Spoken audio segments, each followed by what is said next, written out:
like it. Yeah, I agree with John, and I feel your pain with Zoom specifically as an investor.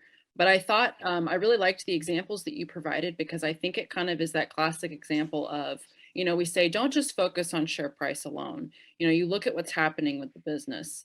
And, you might have one company in the case of Peloton where the kind of underlying investment thesis perhaps has changed from what it was for many investors, a year ago, versus a company like Zoom, which I am actually a shareholder of. My investing thesis on that company and the way that business is growing, none of that is sending me red signals of, oh, run for the hills by any means. It's just the share price hasn't caught up with it. And I think that's a variety of factors. What we've been seeing with tech stocks lately, growth stocks have come down a lot.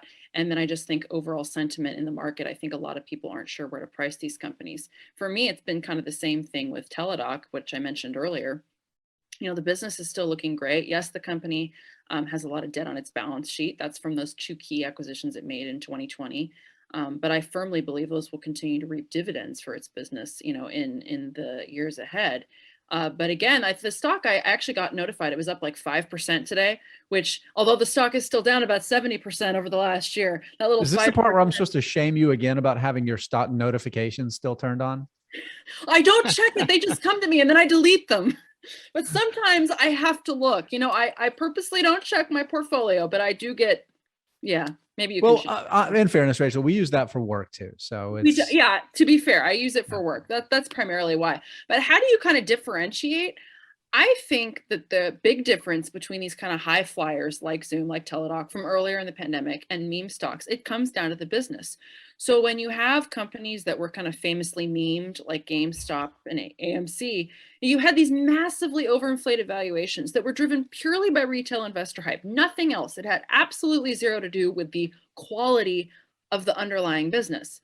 But then you have a company like Zoom, for example. Well, the business is doing great. Shares are tumbling, but the business is great. And share price in and of itself, that doesn't tell you whether or not a business is solid.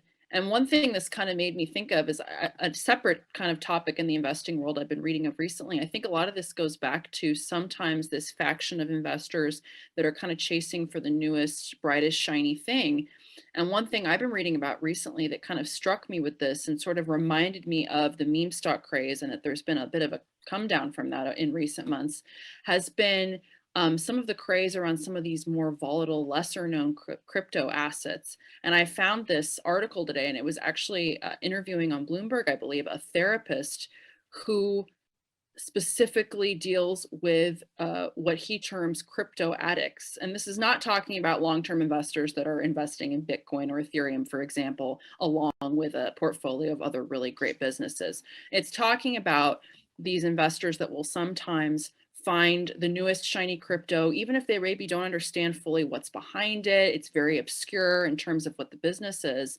And this just feeling of that you can get rich overnight, and that there's actually all of these, besides for their finances, other really serious long-term ramifications from that. So it's this idea of, you can gamble with gambling addiction is what it is. It's not crypto addiction. It's gambling. It's not. Yeah, it's a gambling addiction. And it's this idea of that trading stocks or trading some kind of digital currency, that it should look a lot more like gambling than a solid investing thesis. And I think that is so backwards. So for me, I think if your thesis about any company is coming from a position of more like a gambling, timing the market kind of position rather than the actual business itself, that's where you're coming from more of a meme stock perspective. But anyway, kind of a little rabbit trail there, but that just kind of struck me recently as I was studying it.